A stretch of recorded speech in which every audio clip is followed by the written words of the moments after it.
Hi everyone. So today we are going with the next topic, articles of association. तो जो articles of association क्या है, पहले हमने किया था memorandum of association and this is the next document at the time of formation of the company जब हम देते हैं तो second one क्या है, article of association. तो सबसे पहले है जो article of association होता क्या है, तो आर्टिकल ऑफ एसोसिएशन जो है कंटेन करता है रूल्स एंड रेगुलेशन जो किसके रिगार्डिंग थे, मैनेजमेंट की. ठीक है, मैनेजमेंट ऑफ अ कंपनी उसके इंटरनल अफेयर से रिलेटेड. ये डिफाइन करता है पावर्स को, ड्यूटीज को, राइट. और जैसे राइट्स ऑफ मैनेजर्स हैं, ऑफिसर्स के, बोर्ड ऑफ डायरेक्टर के.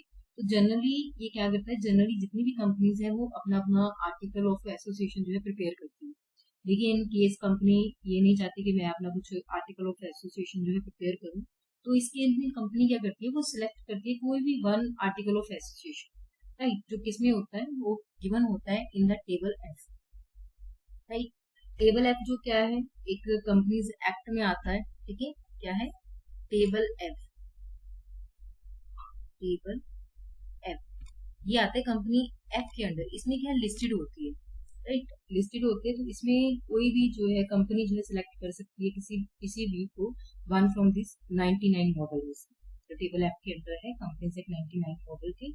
और ये आर्टिकल ऑफ जो एसोसिएशन है वो साइन किया जाता है जो डायरेक्टर्स होते हैं कंपनी की तरफ से, और इसको अटेस्टेड किया जाता है. और इस केस में जब अटेस्टेड होते हैं वहाँ पे टू विटनेस होते हैं, टू एविडेंस होते हैं जो प्रूफ देते हैं ऐसे. तो आर्टिकल ऑफ एसोसिएशन जो है एक तरह से कंपनी का जो है इंटरनल अफेयर से रिलेटेड है सारे. उसमें rules and regulations, rights, each and etcetera है मेंशन होते हैं. ओके. और आर्टिकल ऑफ एसोसिएशन को जो है उसको हम जो है बाय लॉ ऑफ कंपनी के नाम से भी जानते हैं, और इसको डॉक्ट्राइन ऑफ इंडोर मैनेजमेंट भी कहा जाता है. और इसके जितने भी कंटेंट्स होते हैं, आर्टिकल्स होते हैं, उसको डिवाइड किया हो जाता है कुछ पैराग्राफ्स में. ठीक है, और जो पैराग्राफ्स होते हैं वो नंबर्ड में होते हैं. तो इंटरनल अफेयर हो गया, जो भी इसके पार्ट है सब्सिडरी वो मेमोरेंडम ऑफ एसोसिएशन में जो है वो प्ले करते हैं. ये भी एक्सटेंड नहीं करता अपने ऑब्जेक्टिव को. ठीक है, object as a defined in the memorandum can not be extended. उसके बाद जो नेक्स्ट है, ऑब्लिगेशन है टू द रजिस्ट्रार आर्टिकल्स की. तो जो पब्लिक कंपनी है, लिमिटेड बाय है. ठीक है, पब्लिक कंपनी मतलब गवर्नमेंट कंपनी होगी, लिमिटेड बाय शेयर्स होगी, तो वो रजिस्टर होती है आर्टिकल्स में. इन केस डज नॉट, कोई इसके रिलेटेड नहीं है टेबल ए की नो, वहाँ पे अप्लाई नहीं होता. और जो कंपनी लिमिटेड है बाय द ग्रंटिंग, या फिर क्या है अनलिमिटेड कंपनी, या फिर आप कह सकते हो प्राइवेट कंपनी. ठीक है, लिमिटेड बाय शेयर. तो यहाँ पे रजिस्टर होता है आर्टिकल ये वाला. ठीक है, अलॉन्ग विद किसके, मेमोरेंडम ऑफ एसोसिएशन के. किस टाइम पे, जब उसकी टाइम ऑफ रजिस्ट्रेशन होती है कंपनी. ठीक है, पब्लिक कंपनी में नहीं होता, कंपल्सरी नहीं है, लेकिन जब हमारी प्राइवेट कंपनी है या लिमिटेड है तो उस टाइम जब हम करते हैं तो ये डॉक्यूमेंट देना जो है कंपल्सरी है. उसके बाद कुछ फॉर्मेलिटीज होती हैं आर्टिकल ऑफ एसोसिएशन में. सबसे पहले है ये प्रिंटेड फॉर्म में होना चाहिए, राइट.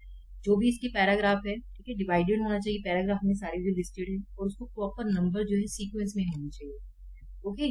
उसके बाद है साइन होता है ये, जो ईच सिग्नेटरी होता है मेमोरेंडम का. ठीक है, प्रेजेंस, और प्रेजेंस में होता है जो विटनेस जो है वो प्रेजेंट होते हैं, राइट. उस टाइम ये टेस्टिंग होती है इसकी.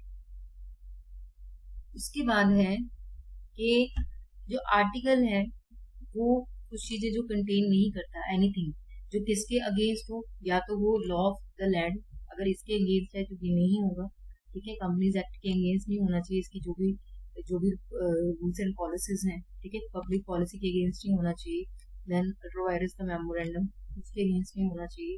ठीक है, किसी भी और आर्टिकल से ऐसी इश्यूज नहीं होने चाहिए, राइट. तो अगर ऐसा कुछ होता है तो ये जो है इन ऑपरेटिव और वॉइड जो है डिक्लेयर किया जाता है इस केस में, अगर ये इन चीजों पे क्या होगा, अगेंस्ट होगा.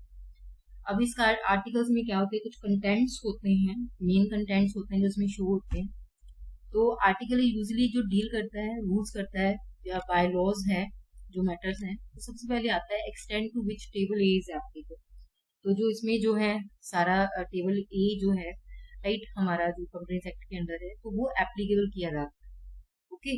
उसके बाद जो डिफरेंट क्लासेस हैं शेयर्स की एंड देयर राइट्स, राइट, जैसे amount of the share capital होगी, जो डिफरेंट क्लासेस ऑफ शेयर्स हो गए, वो सारी चीजें मेंशन होती है.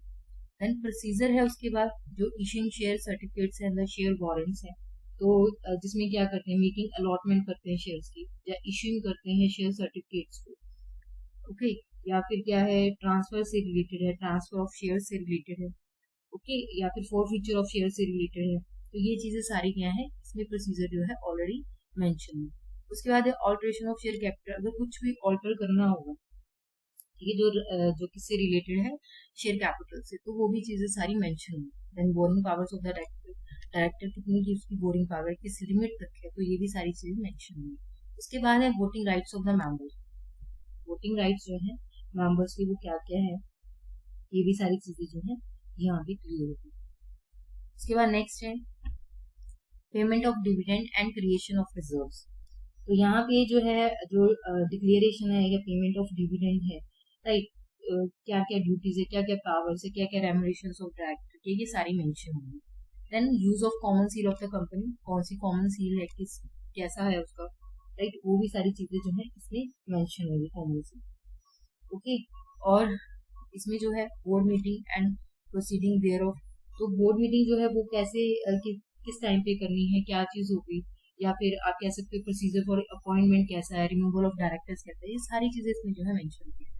Then rules as a resolution, तो जो है रूल्स है वो भी यहाँ पे मेंशन होगी। Then arbitration provisions if any, ठीक है, अगर कोई भी क्या है, कोई चेंज करना है, ठीक है, हमने या फिर कुछ हमने keeping of the books of accounts and their audit से रिलेटेड है, वो प्रोसीजर कैसा है, देन कोई ऑल्ट्रेशन है, वो चीजें सारी जो है इसमें मेंशन होगी। देन वाइंडिंग अप एक्सेट्रा, ठीक है, सील ऑफ द कंपनी हो गया या winding up of the company हो गई, ये सारी चीजें क्या होगी, मेंशन होगी आर्टिकल ऑफ एसोसिएशन। ये कुछ इंपॉर्टेंट कंटेंट्स हैं जो इसमें जो है बताए जाते हैं। उसके बाद जो तो नेक्स्ट है हमारा ऑल्ट्रेशन ऑफ आर्टिकल, जो कुछ ऑल्ट्रेशन अगर हम कर सकते हैं, तो यहाँ पे राइट है ऑल्टर करने का, कुछ ऐड करना हो आपने आर्टिकल में, एक्सप्रेस करना हो, तो बाय सेक्शन 31 के हो सकता है। तो स्टैच्यूटरी पावर है, उसको हम नहीं निगलेक्ट नहीं कर सकते।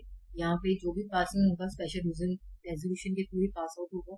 देन कॉपी जो है वो फाइल की जाएगी, ठीक है, विद द रजिस्ट्रार, कितने दिनों में, विद इन द 3 डेज, जब वो पासिंग हो जाती है, ठीक है।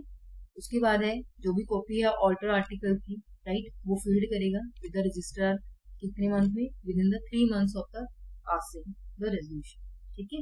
उस टाइम जो है 3 मंथ के अंदर जो किया जाए, तो इससे जो भी हमने ऑल्टरेशन अगर करनी है आर्टिकल ऑफ एसोसिएशन में, वो की जा सकती है। उसके बाद कुछ लिमिटेशंस आ जाती हैं रिगार्डिंग ऑल्टरेशन ऑफ आर्टिकल। तो जो ऑल्टरेशन है वो इतनी इंसिस्टेंट नहीं होती विद द प्रोविजन या कंपनी एक्ट के थ्रू, ठीक है, राइट। तो जो ऑल्टरेशन है can not be made so as to increase the liability of any member without his written consent. तो ऐसा नहीं है कि ऑल्टरेशन जो है आप कर दो, लेकिन जो लायबिलिटी किसी मेंबर की भी बढ़ भी सकती है, तो ऐसा नहीं होगा जब तक आप रिटन कंसेंट नहीं लेते उस मेंबर की, तब तक आप नहीं करते, राइट। उसके बाद है जो आर्टिकल्स है मे बी इम्पोज है या कंपनी कंडीशन जो है स्ट्रिक्टर है, देन जो है प्रोवाइड होगा अंडर द लॉ, है ना। ऐसा नहीं हो सकता कि आप अपनी मर्जी से कर रहे हो तो अंडर द लॉ नहीं प्रोवाइड हो रहा है, तो ऐसी भी ऑल्टरेशन नहीं हो सकती।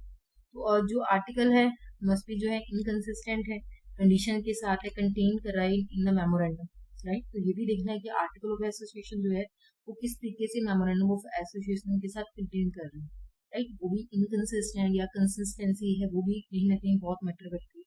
तो जो ऑल्टरेशन है must not be inconsistent with the alteration ordered by the company law board। तो ये भी है कि अगर कंपनी लॉ बोर्ड के थ्रू जो है ऑर्डर आता है, तो इस केस में जो है permission of the company law board जो है वो रिक्वायर्ड होती है, ठीक है, ऑल्टरेशन जो भी हमने करनी होती है आर्टिकल ऑफ एसोसिएशन, राइट। और इसके बाद है जो अप्रूवल होती है वो सेंट्रल गवर्नमेंट की, वो भी रिक्वायर्ड है कुछ केसेस में, जैसे हमने कन्वर्जन करना है पब्लिक कंपनी को प्राइवेट कंपनी में, राइट। इस केस में भी जो है सेंट्रल गवर्नमेंट की बहुत जरूरत है हमको परमिशन की, अप्रूवल की। अपॉइंटमेंट और रीअपॉइंटमेंट होनी है डायरेक्टर की, इस केस में भी then increase in the remuneration of a director, तो इस केस में भी जो है अप्रूवल लेनी है। इसके बाद नेक्स्ट है हमारा difference between the memorandum of association and the article of association. कुछ हम डिफरेंस देखेंगे, ये दोनों ही जो आर्टिकल्स में बहुत इंपॉर्टेंट है। तो मेमोरेंडम ऑफ एसोसिएशन में है कि डिफाइन करती है limits and objects of the company, right. तो दूसरी साइड में जो आर्टिकल ऑफ एसोसिएशन है ये रिलेटेड किससे है, इंटरनल रेगुलेशंस ऑफ कंपनीज, ठीक है, जो इंटरनली जितनी भी हमारी जो इंटरनल रूल्स एंड रेगुलेशंस हैं कंपनी के इंटरनल अफेयर्स है उससे related, right, that is subsidiary to memorandum. उसके बाद है subordinate to the act only, ये एक तरह से सबऑर्डिनेट है जो एज अ एक्ट करती है, ठीक है। और यहाँ पे जो है subordinate to the act and to the memorandum, तो ये है कहीं ना कहीं इसके थ्रू जो है मेमोरेंडम पे इफेक्ट करता है, जिससे रिलेट विद दैट तो बहुत सारे जो है चीज़ों को जो है मैनेज किया जाता है। देन ये must be filed with the register by all the companies, ये रजिस्ट्रार की तरफ से होता है। और यहाँ पे जो पब्लिक कंपनी लिमिटेड है यहाँ पे बाय शेयर्स है, और यहाँ पे नीड नहीं है पब्लिक कंपनी को, क्योंकि कोई भी जो है फाइल करे एक separate set of articles, right. उसके बाद है define the relation between the company and the outsider, क्योंकि यहाँ पे आउटसाइडर को जो है मेमोरेंडम ऑफ एसोसिएशन का पूरा जो है क्लियर कट जो है प्रोस्पेक्टस के थ्रू पूरी पता चलता है कंपनी का क्या रिजल्ट है, तो एक अच्छा रिलेशन जो है सेटअप होता है कंपनी का आउटसाइडर की तरफ से। और यहाँ पे जो गवर्नर इंटरनल रिलेशनशिप है between the company and members का, that should be good. Memorandum of association जो है इजीली ऑल्टर्ड है, मतलब चेंज किया जा सकता है, यहाँ पे इजीली ऑल्टरेबल है, जहाँ पे पास किया जाता है जब स्पेशल रेजोल्यूशन होंगे। विदाउट स्पेशल रेजोल्यूशन के आप कुछ भी यहाँ पे ऑल्टर नहीं कर सकते। ये एक्ट करता है एज ए अल्ट्रा वायरस, ठीक है, मेमोरेंडम आर वॉइड। और यहाँ पे जो एक्ट्स है वो अल्ट्रा वायरस आर्टिकल्स है, और सिंपली ये है irregular and not void, okay. और यहाँ पे जो है कोई भी रेमेडी नहीं है किसी अगेंस्ट की कंपनी के जिसमें वो कॉन्ट्रैक्ट करती है या एंटर करती है इनको अल्ट्रा वायरस का मेमोरेंडम। और यहाँ पे जो आउटसाइडर है वो एनफोर्स होते हैं, कॉन्ट्रैक्ट करते हैं even in its ultra vires articles, okay. So this one is ये डिफरेंस है मेन मेमोरेंडम ऑफ एसोसिएशन में और आर्टिकल ऑफ एसोसिएशन में, राइट। और इसमें जो है बेसिकली ये चीज है कि तो कंपनी के लिए जो मेमोरेंडम ऑफ एसोसिएशन है वो कंपल्सरी होता है, लेकिन आर्टिकल ऑफ एसोसिएशन जो कंपल्सरी नहीं है, कहाँ पे कंपनी अडॉप्ट कर सकती है टेबल एक्ट के अकॉर्डिंग, जो भी कंपनी एक्ट के अकॉर्डिंग है वो उससे, ठीक है। मेमोरेंडम ऑफ एसोसिएशन जो बेसिकली रिलेशनशिप बिल्ड करता है आउटसाइडर के साथ, और जो हमारा आर्टिकल ऑफ एसोसिएशन है वो इंटरनली जो है वो रिलेशनशिप बिल्ड करता है, राइट। तो इसमें जो भी है मेमोरेंडम ऑफ एसोसिएशन में डिफिकल्ट होता है, लेंथी प्रोसेस होता है, तो इसमें जो अप्रूवल है वो गवर्नमेंट की जो नेसेसरी है इसके ऑल्ट्रेशन में, तो जो आर्टिकल ऑफ एसोसिएशन है ये एक इजी एंड सिंपल प्रोसेस होता है, और यहाँ पे अप्रूवल जो है गवर्नमेंट की not necessary, okay. So thank you so much, have a nice day.